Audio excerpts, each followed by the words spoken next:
Good morning to all. तो आज मैं आपको व्याकरण विभाग से पाठ 4 रस प्रश्नोत्तर का समझाने जा रहा हूँ, जिसमें आपको बताऊंगा रस किसे कहते हैं। उदाहरण देकर समझाइए। रस के कितने भेद हैं, उनके नाम और उनके स्थायी भाव लिखिए। उसके बाद श्रृंगार रस किसे कहते हैं, श्रृंगार रस के कितने भेद हैं, श्रृंगार रस के उदाहरण बताइए। भयानक रस किसे कहते हैं, भयानक रस का उदाहरण बताइए। आदि सभी रस के बारे में हम फिर से एक बार चर्चा कर रहे हैं। ध्यानपूर्वक इस प्रश्नोत्तर कार्य को आप समझिए और पढ़िए। हमारे पढ़ाने के बाद आपके पास जो ग्रामर किताब है हर्बल प्रेस के द्वारा जो आपके स्कूल से मिली, उसमें रस जो चैप्टर है वो पूरा आप ध्यानपूर्वक पढ़ें, तब आपको विषय वस्तु पूरी अच्छी तरह समझ में आएगी। ये सवाल परीक्षा में रस से जुड़ा हुआ जो सवाल है परीक्षा में जरूर आता है। ये 4 नंबर का आता है, जिसमें ऐसे सवाल पूछे जाते हैं जैसे स्थायी भाव से आप क्या समझते हैं, रस किसे कहते हैं, रस के कितने भेद हैं, उनके नाम लिखिए। हास्य रस का एक उदाहरण लिखिए, हास्य रस की परिभाषा लिखिए। वात्सल्य रस का स्थायी भाव क्या है। इसके बाद क ख ग घ ऐसे 4 सवाल आते हैं। 4 सवाल में एक सवाल आता है किसी रस का उदाहरण दिया होता है, किसी रस का उदाहरण दिया रहता है, जिसमें 4 पंक्तियां लिखी हुई रहती हैं और ये सवाल पूछा जाता है कि निम्नलिखित पंक्तियों में रस की पहचान करके उनका नाम लिखिए। तो ये किस रस का उदाहरण है, उसका इसमें नाम लिखना होता है। उसके बाद आता है क्रोध रस का स्थायी भाव क्या है, ऐसे सवाल आते हैं। तो जरूरी है कि हम इस विषय को विस्तार पूर्वक पढ़ें और समझें और इसको धीरे धीरे पढ़कर समझने का प्रयास कीजिए। परीक्षा में ये भी सवाल आते हैं कि विभाव किसे कहते हैं, आलम्बन विभाव किसे कहते हैं, अनुभव किसे कहते हैं, संचारी भाव किसे कहते हैं, और वात्सल्य रस का स्थायी भाव क्या है। अच्छा, संयोग श्रृंगार रस किसे कहते हैं, वियोग श्रृंगार रस किसे कहते हैं, वीर रस किसे कहते हैं, आदि। तो ऐसे सवालों का जवाब सटीक देना जरूरी है। इसके लिए जरूरी है कि आपकी तैयारी अच्छी होनी चाहिए। तो रस, जिस काव्य रचना को पढ़कर हमारे मन में आनंद की अनुभूति होती है उसे रस कहते हैं। किसी काव्य कृति पढ़कर या सुनकर, जैसे कोई नाटक है तो हम उसको पढ़कर भी आनंद ले सकते हैं, कोई नाटक है उसको देखकर भी हम आनंद ले सकते हैं, एक सिनेमा है जिसको देखकर हम आनंद ले सकते हैं, तो एक कहानी है जिसको पढ़कर हम आनंद ले सकते हैं। तो किसी काव्य कृति को पढ़कर या सुनकर हमें जो आनंद प्राप्त होता है वही रस है। काव्य रचना के आवश्यक अवयव छंद और अलंकार की तरह रस भी जरूरी है। बिना रस से, रस के बिना काव्य की रचना हो ही नहीं सकती है। तो काव्य में रस में विभाव, अनुभव, संचारी भाव आदि महत्वपूर्ण होते हैं। रस के प्रमुख अंग स्थायी भाव, विभाव, अनुभव और संचारी भाव है, या इसको व्यभिचारी भाव भी कहते हैं। तो स्थायी भाव किसे कहते हैं, परीक्षा में आता है। तो जैसे कि इसका शीर्षक है स्थायी भाव, जो भाव हमारे हृदय में बीज की तरह हमेशा छिपे रहते हैं, परंतु किसी विषय, व्यक्ति, स्थान या समय को देखकर प्रकट होते हैं, वे स्थायी भाव कहलाते हैं। फिर से बता रहे, जो भाव हमारे मन में हमेशा रहते हैं और किसी व्यक्ति, स्थान और समय को देखकर प्रकट होते हैं, मन से बाहर आते हैं, वे स्थायी भाव कहलाते हैं। जैसे प्रेम, हास्य, शोक, क्रोध, उत्साह, भय, घृणा, ये सारे स्थायी भाव हैं जो विशेष परिस्थिति, समय और स्थान पर हमारे हृदय के अंदर से बाहर प्रकट होते हैं। अब स्थायी भाव से जुड़ा हुआ दूसरा है विभाव। विभाव किसे कहते हैं, ऐसा सवाल परीक्षा में आता है। जिस व्यक्ति, वस्तु, स्थान एवं समय को देखकर स्थायी भाव जागृत होते हैं या उद्दीप्त होते हैं, वे विभाव कहलाते हैं। विभाव के दो भेद हैं, आलंबन विभाव और उद्दीपन विभाव। आलंबन विभाव किसे कहते हैं, जिसको देखकर कोई स्थायी भाव जागृत हो उसे आलंबन विभाव कहते हैं। उद्दीपन विभाव किसे कहते हैं, जिससे जागा हुआ भाव तीव्र हो उसे उद्दीपन विभाव कहते हैं। इसके बाद हम बता रहे हैं अनुभव। अनुभव, जिस व्यक्ति में स्थायी भाव जागृत हुआ है उसकी चेष्टाएं अनुभव कहलाती हैं। जिस व्यक्ति में स्थायी भाव जागृत हुआ है उसकी जो चेष्टाएं या प्रतिक्रियाएं होती हैं वे अनुभव कहलाती हैं। जैसे नायक का रोमांचित हो जाना, नायिका का लज्जा जाना, मुख लाल हो जाना आदि आदि। अब बता रहे हैं आपको संचारी भाव।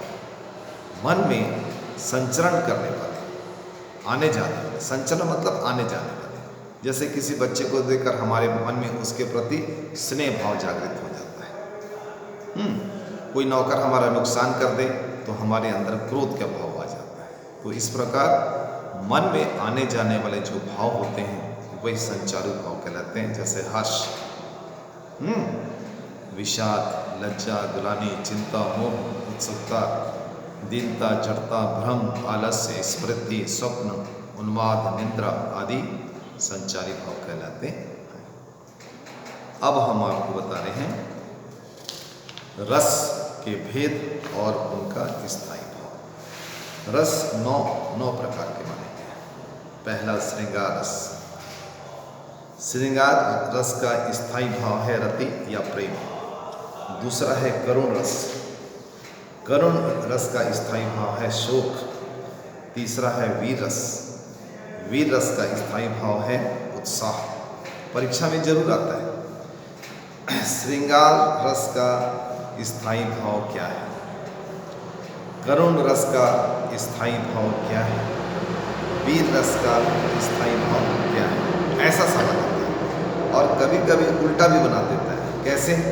जैसे शोक किस रस का स्थायी भाव, तो उत्तर होगा शोक करुण रस का स्थायी भाव। ये बात समझ? हाँ।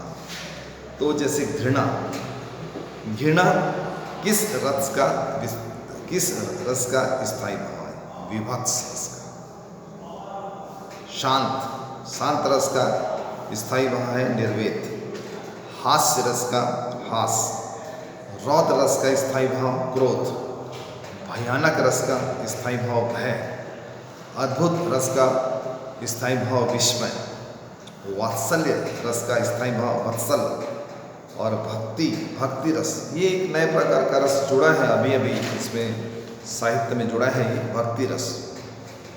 इसका स्थायी भाव है इष्ट देव विषय रति, यानी भगवान के प्रति जो प्रेम है वो भक्ति रस का स्थायी भाव कहलाता है।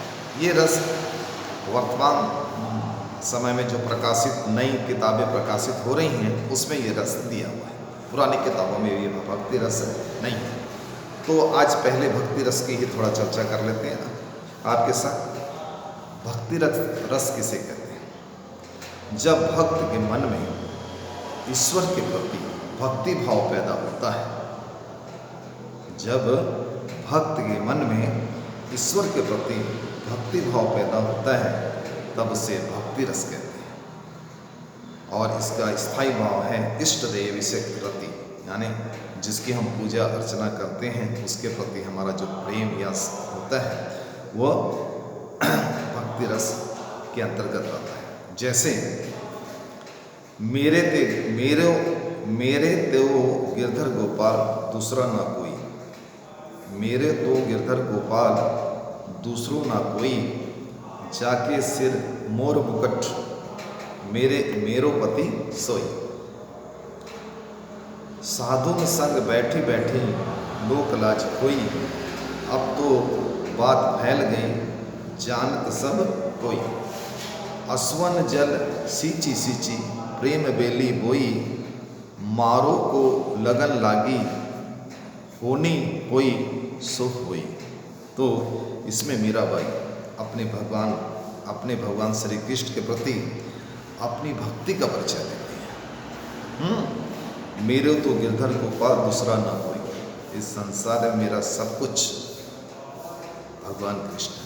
मेरे भाई भी वही हैं, मेरी बहन भी वही है, मेरे माता भी वही है, मेरे पिता भी वही है, मेरे पति भी वही हैं, मेरे सखा बंधु सब कुछ मेरे वही हैं। तो मीरा का भगवान कृष्ण के प्रति ये जो भक्ति भाव है वह इस पद में हमें दिखाई देता है, इसलिए ये भक्ति रस का उदाहरण है। एक और भक्ति रस का उदाहरण देखिए, मधुर मधुर मेरे दीपक जल, युग युग प्रतिदिन प्रतिक्षण प्रतिपल, प्रीतम का पथ आलोकित कर, सौरभ फैला विपुल धूप बन, मृदुल मोम सा घुल रहे मृदु तन। तो यहाँ पर महादेवी वर्मा अपने इष्ट भगवान के प्रति अपनी भक्ति भावना का परिचय दे रहे हैं। तीसरा एक और उदाहरण बता देते हैं। केवल इतना रखना अनुनय, वहन कर सकूं इसको निर्भय, नत सिर होकर सुख के दिन में, तब मुख पहचानूं छिन छिन में। तो यहाँ पर भी भक्त का भगवान के प्रति भक्ति भाव हमको दिखाई देता है। आइए अब इसके बाद पहला रस जो कि श्रृंगार रस का है।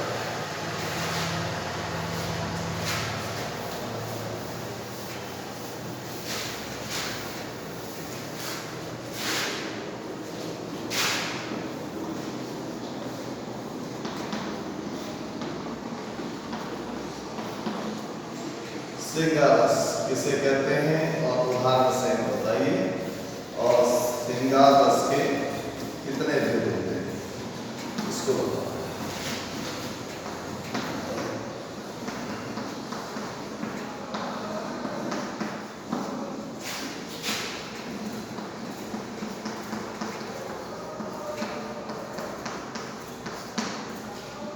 श्रृंगार रस किसे कहते हैं उदाहरण से समझाइए, ऐसा सवाल परीक्षा में आता है।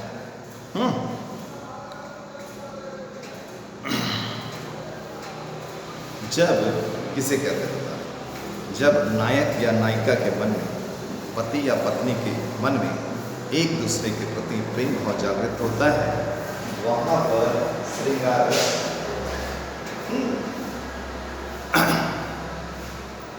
और इसमें आलंबन प्रियजन नायक नायिका है, उद्दीपन बादल की घटाएं, कोयल का बोलना, एकांत स्थान, अनुभव में आता है प्रियजन की यादें, रोमांचित होना, आँखों से आंसू गिरना, पुलकित होना। स्थायी भाव में आता है निराशा, आवेश, जड़ता, गर्व।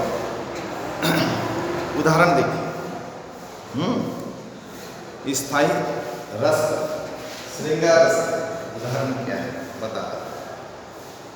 कहत टहत रिझत खींचत मिलत खिलत लजियात, भरे मौन में करत है नैनन की ही सब बात।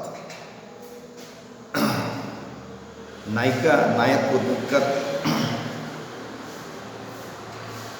रिझ रही है, खींच रही है, मिलते समय लजा भी रही है और हंस भी रही है।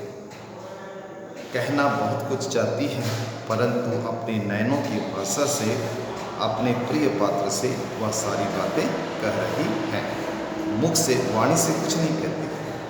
तो इस उदाहरण में नायक नायिका का एक दूसरे के प्रति प्रेम भाव को दर्शाया गया है। अच्छा,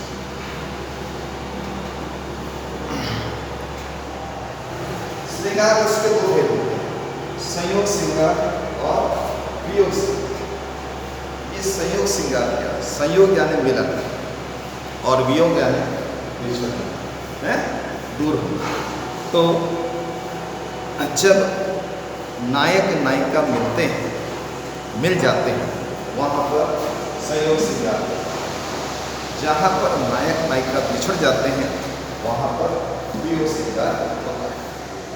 बहुत सरल भाषा में समझने का प्रयास कीजिए, उम्मीद है आप समझ रहे हैं इसमें। तो सबसे पहले हम आपको संयोग श्रृंगार के बारे में बता रहे हैं। जहाँ पर नायक नायिका का मिलन होता है वो संयोग श्रृंगार कहलाता है। जैसे पत्तों से लदी डाल, कहीं हरी कहीं लाल, कहीं गड़ी पड़ी है उर में मंद मंद पुष्पमाल, पाट पाट शोभा श्री पट नहीं रही है। यहाँ पर संयोग श्रृंगार का यह एक अच्छा उदाहरण है। दूसरा उदाहरण देखिए, बतरस लालच लाल की मुरली धरी लुकाए, सोह करे गोहन हंसे, देने कहे नटी जाए। यहाँ पर भी संयोग श्रृंगार का यह एक अच्छा उदाहरण है। अब दूसरा बता रहे हैं वियोग श्रृंगार। वियोग श्रृंगार किसे कहते हैं? जब नायक या नायिका बिछड़ जाते हैं तो उसे वियोग श्रृंगार कहते हैं। वियोग श्रृंगार का उदाहरण समझिए। आधी रात प्रभु दर्शन दीजियो, जम नानी के तारा तीरा, मीरा रा प्रभु गिरधर नागर, हिबड़ो घो अधीरा। विरह का जलजात जीवन, विरह का जलजात, वेदना में जन्म, करुणों में मिला आवास, अश्रु चुनता दिवस इसका, अश्रु गिनती रात, जीवन विरह का जलजात। तो यहाँ पर महादेव वर्मा के अपने प्रियतम भगवान से वियोग हो गया और वियोग अवस्था में अपने प्रिय से वो बिछड़ जाने के बाद किस वेदना और दर्द को अनुभव करती है वो इन पंक्तियों में अभिव्यक्त हुआ। तो इस प्रकार ये है श्रृंगार रस के उदाहरण। और अब हम आपको वीर रस के बारे में बता रहे हैं। दूसरा है वीर रस।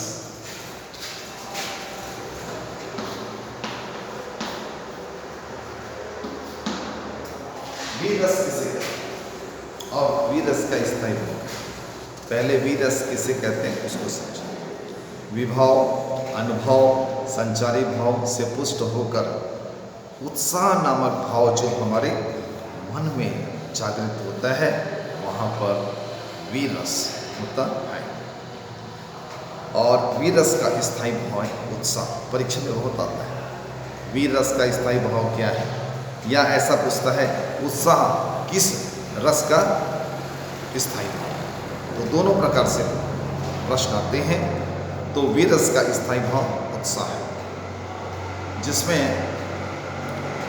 हम देखें उदाहरण, वीर तुम बढ़े चलो, धीर तुम बढ़े चलो, सामने पहाड़ हो कि सिंह की दहाड़ हो, तुम कभी रुको नहीं, तुम कभी झुको नहीं,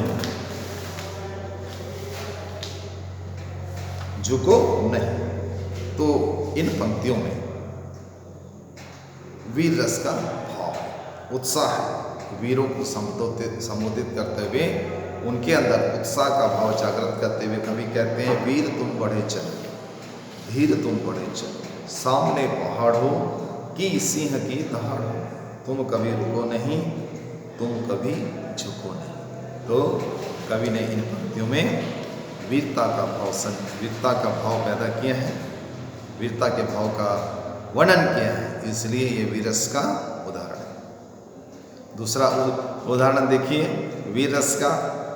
चमक उठी सन 57 में, वह तलवार पुरानी थी, मुंदेरों हर बोलों की मुख हमने सुनी कहानी थी। खूब लड़ी मर्दानी, वह तो झांसी वाली रानी थी। तो कवित्री सुभद्रा कुमारी चौहान ने इन पंक्तियों में वीर रस का वर्णन किया है, उत्साह भाव का वर्णन किया है। तो इसके बाद हम आपको तीसरा वात्सल्य रस के बारे में बता रहे हैं।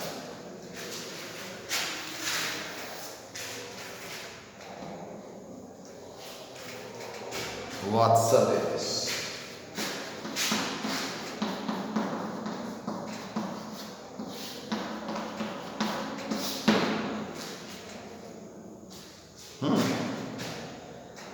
वात्सल मतलब स्नेह होता है छोटों के प्रति, बालकों के प्रति, लड़कियों के प्रति, छोटे लड़कों के प्रति, अपने छोटे छोटे भाई बहनों के प्रति, हैं अपने पड़ोसी बच्चों के प्रति जो हमारे मन में स्नेह का भाव जागृत होता है, वो वात्सल्य रस। वात्सल्य रस किसी के प्रति भी हो सकता है जो हमसे छोटे हैं, खासकर बच्चे। तो छोटे बालक बालिकाओं की मधुर चेष्टाएं, उनकी बोलियां और माता पिता पड़ोसियों आदि का उनके प्रति स्नेह भाव वात्सल्य भाव कहलाता है। सरल भाषा में कहें, छोटे बालक बालिकाओं के प्रति हमारा जो स्नेह भाव होता है वह वात्सल्य रस कहलाता है। और वात्सल्य रस का स्थायी भाव है वात्सल्य। उदाहरण में देखिए, शोभित कर नवनीत लिए, घुटरों चलत नैन तन मंडित, मुख दधि लेप। यहाँ पर भगवान कृष्ण की बचपन की अवस्था का वर्णन किया गया है। यहाँ पर और उदाहरण देखिए, किलकत कान्हा गटुरन आवत, मणिमय कनक नंद के आंगन बिंब पर पकरीबे धावत। भगवान कृष्ण की बाल लीलाओं का यहाँ पर वर्णन है। तीसरा में देखो, यशोदा हरि पालने झुलावे, हल रावे दुलराए, मलहावे जोई सोई कछु गावे। यहाँ पर भी यशोदा माँ भगवान कृष्ण को झूले में झुला रही हैं और उनके प्रति अपना स्नेह भाव दिखा रही है। सूत मुख देखी जसोदा फूली, हर्षति देख भूत की दतियां, प्रेम मगन तन की सुधी भूली। यहाँ पर भी यशोदा माँ का कृष्ण के प्रति वात्सल्य हमें दिखाई देता है। तो ये है वात्सल्य रस का उदाहरण। देखिए, अब आपको हम रौद्र रस बता रहे हैं। रौद्र रस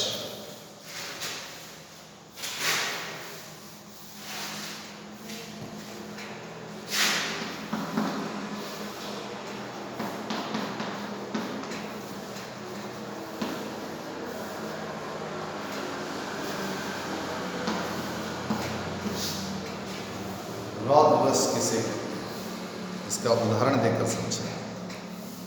तो रौद्र मतलब गुस्सा, क्रोध। तो क्रोध के कारण, क्रोध एक भाव है। पहले क्रोध क्या है इसको समझें। क्रोध एक भाव है, क्षमा एक भाव है?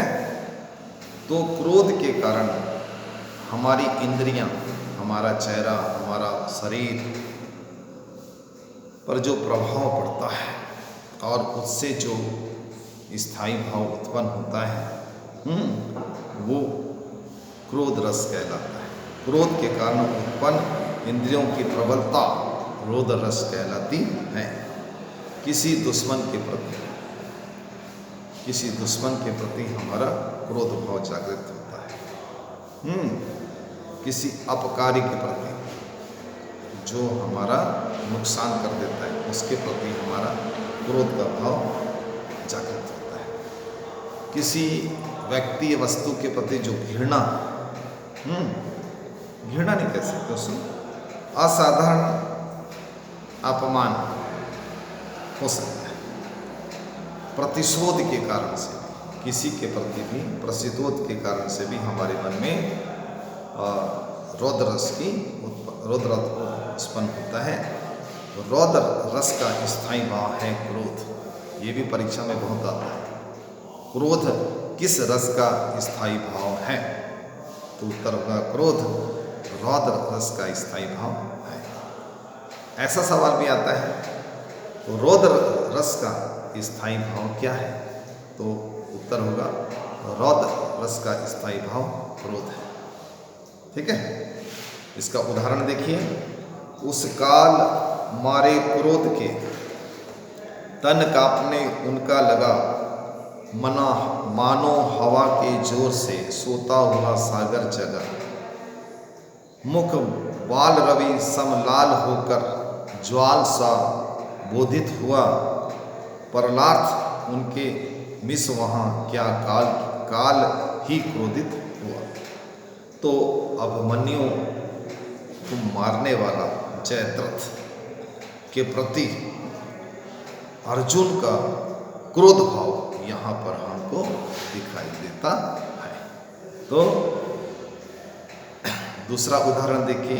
हे निप बालक काल वास, बोलत वही न संभार, धनु हे राम त्रिपुरा री धनु विदित सकल संसार। रे निप बालक काल वस, बोलत वही न संभार, धनु ही सम त्रिपुरी धनु बीतित सगल संसार। यहाँ पर परशुराम भगवान यहाँ वीर पुरुष परशुराम लक्ष्मण के प्रति अपने क्रोध भाव को प्रदर्शित कर रहे हैं। और यहाँ पर उनके क्रोध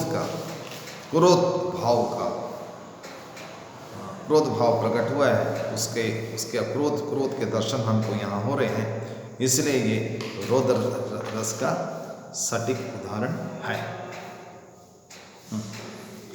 अब हम आपको बता रहे हैं अद्भुत रस।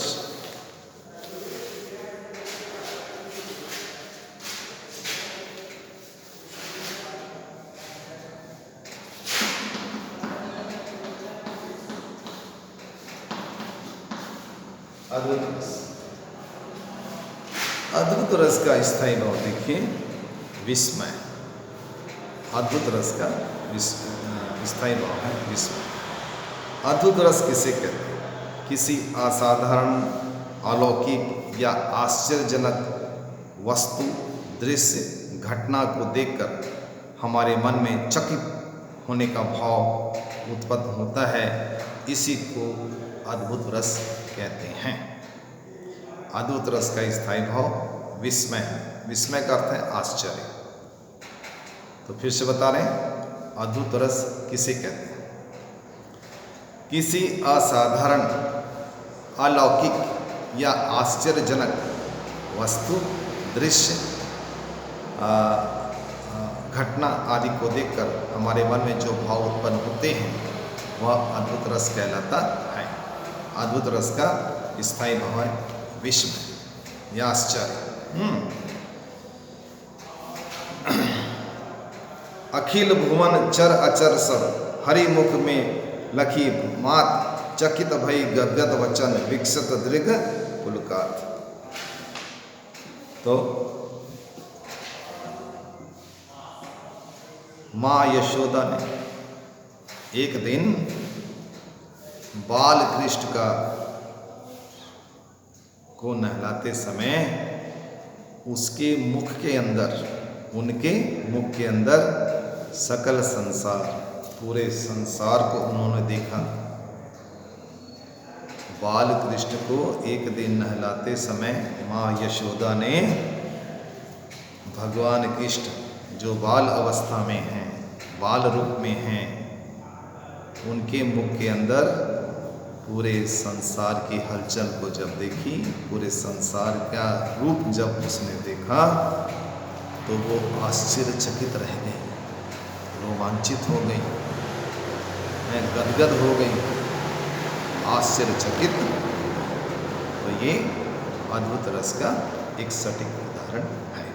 तो असाधारण घटना थी।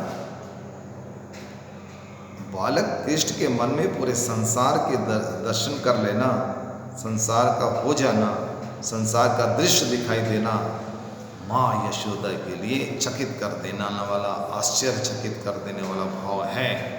इसलिए ये अद्भुत रस का सटीक उदाहरण है। अंतिम बताएंगे हम आपको, 7वां रस है करुण रस।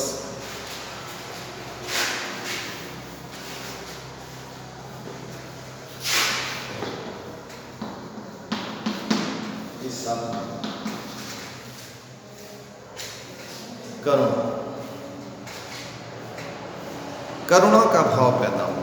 करुणा का भाव कब पैदा होता है? थोड़ा जनरल बात हम आपको समझा। जब हमसे अपने लोग बिछड़ जाते हैं, जैसे रामायण में एक घटना घटती है जिसमें सीता मैया का अपहरण हो जाता है। रावण उनका हरण करके उन्हें लंका ले जाता है। तब नायक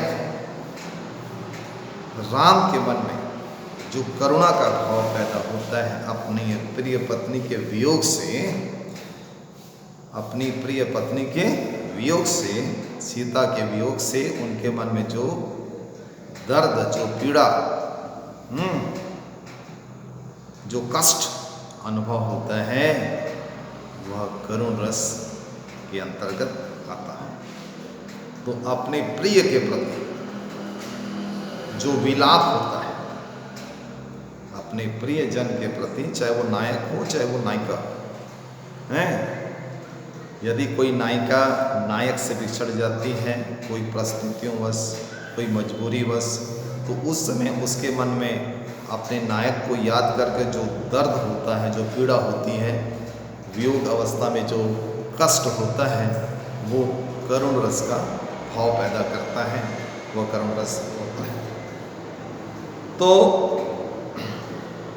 इस प्रकार अपने प्रिय या मनचाही वस्तु के नष्ट होने पर, वियोग होने पर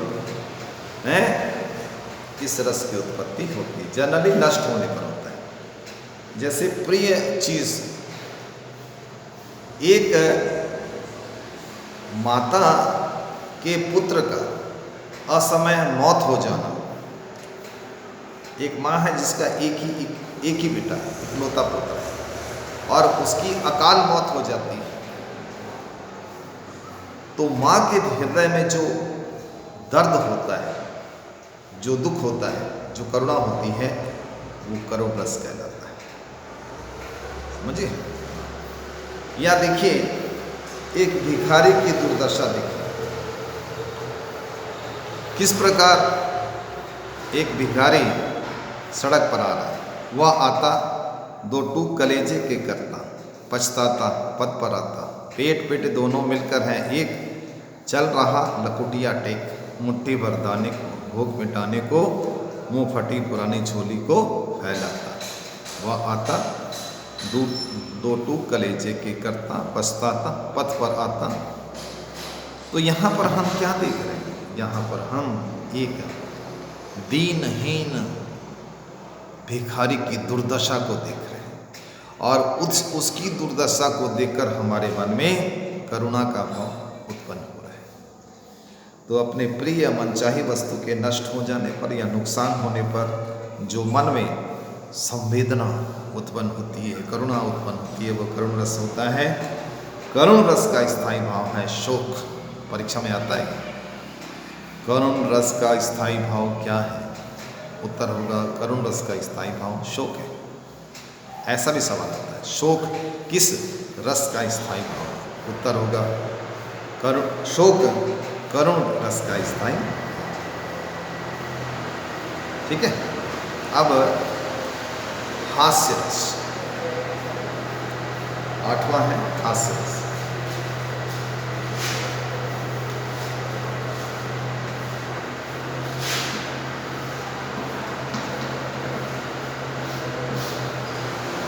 जैसे कि इसका शीर्षक है हास्य रस, यानी हंसी उत्पन्न करने वाला। किसी की मनोरंजक बातों को सुनकर, किसी की असाधारण आकृति को देखकर, किसी की अद्भुत विचित्र वेशभूषा को देखकर, किसी की अद्भुत चेष्टाओं को देखकर हमारे मन में जो विनोद, जो हास्य भाव अनुभव होता है वह हास्य रस कहलाता है। हास्य रस का स्थायी भाव है हास्य है। तो इसमें हंसी मतलब ऐसी बात जिसमें हंसी आती है। तो इसका उदाहरण हम कुछ आपको बता रहे हैं।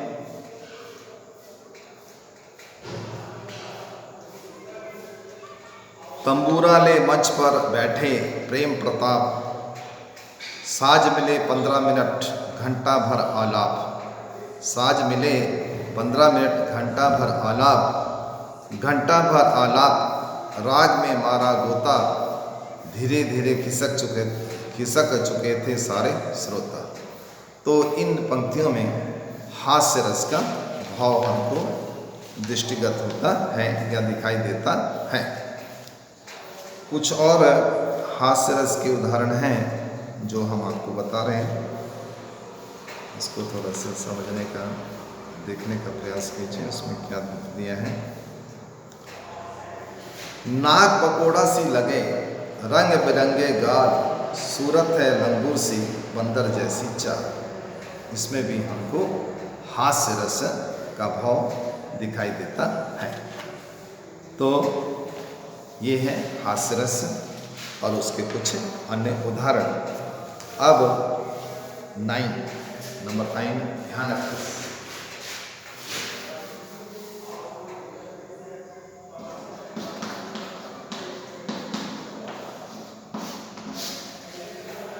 भयानक रस के बारे में हम आपको बता रहे हैं।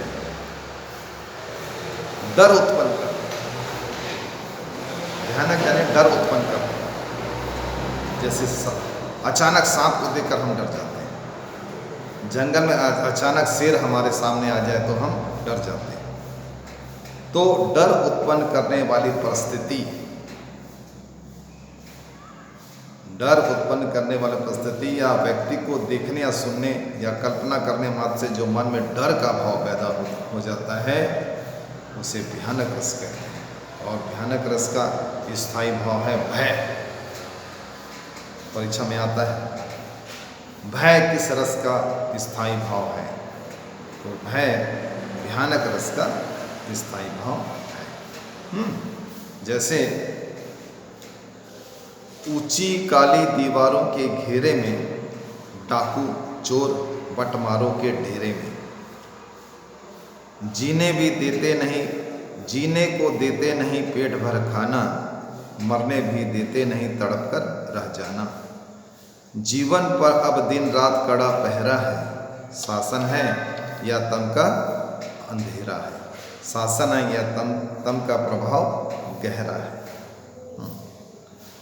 तो ये भयानक रस का सटीक उदाहरण है। दूसरा है देखो, एक और अजगर लखी एक और मिगराए, विकल बटोही बीछी परियो मूर्छा खाए।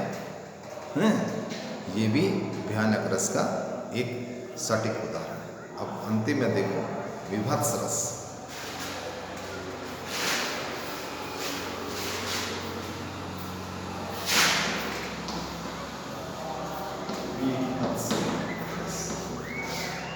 विभत्स रस, विभत्स का मतलब होता है घृणा है।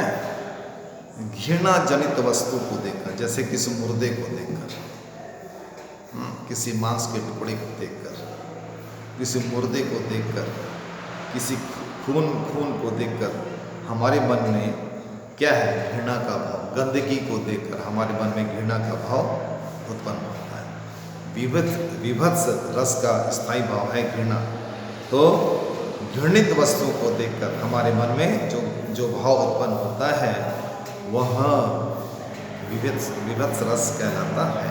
जैसे किसी गिद्ध का नोच कर मांस खाना घृणा का भाव हमारे मन में उत्पन्न करता है। उदाहरण में देखिए, सिर पर बैठे हो काग, आंख दो खात निकारत, खींचत जीवत स्यार, अतहि आनंद उर धारत। गिद्ध जांघी को खोदे के मांस उपरात, स्वान अंगूरिन काटी के खात विदारत। यहाँ इन पंक्तियों में हम क्या देख रहे हैं, एक मुर्दा पड़ा है और उस मुर्दे पर कौवे, उस मुर्दे को मांस को कौवे खा रहे हैं, सियार खा रहा है, गिद्ध खा रहा है और कुत्ते खा रहे हैं। उस मुर्दे शरीर के विभिन्न अंगों को ये पशु पक्षी खा रहे हैं और ये सीन घृणा का भाव उत्पन्न करता है। तो यह विभत्स रस का सटीक उदाहरण। तो आज बस इतना ही। आज हमने आपको रस, उसके अंग, उसके भेद और उसकी परिभाषा, उसके उदाहरण को समझाने का प्रयास किया है। उम्मीद है आपको ये चैप्टर समझ में आया होगा। आपके पास हर्बल प्रेस के द्वारा प्रकाशित ग्रामर पुस्तक 10वीं कक्षा की स्कूल से आपको दी गई। उसमें तुम्हारे ग्रामर के सभी चैप्टर और ग्रामर पूरा आएगा इस साल। ग्रामर में कुछ भी हटाया नहीं गया है, सब है। पाठ से क्या हटाया गया, क्या नहीं हटाया गया, ये सूचना आपको दे दी गई है, लेकिन ग्रामर से कुछ हटा नहीं है। इसलिए पूरा ग्रामर विषय आपको पढ़ना है। और आज जो हमने आपको पढ़ाया रस, वो चैप्टर निकालिए और पढ़िए और समझने का प्रयास कीजिए। उम्मीद है आपको समझ में आ गया हो। तो आज बस इतना ही। कल फिर एक नए विषय के साथ आपसे फिर मुलाकात होगी। तब तक के लिए नमस्कार।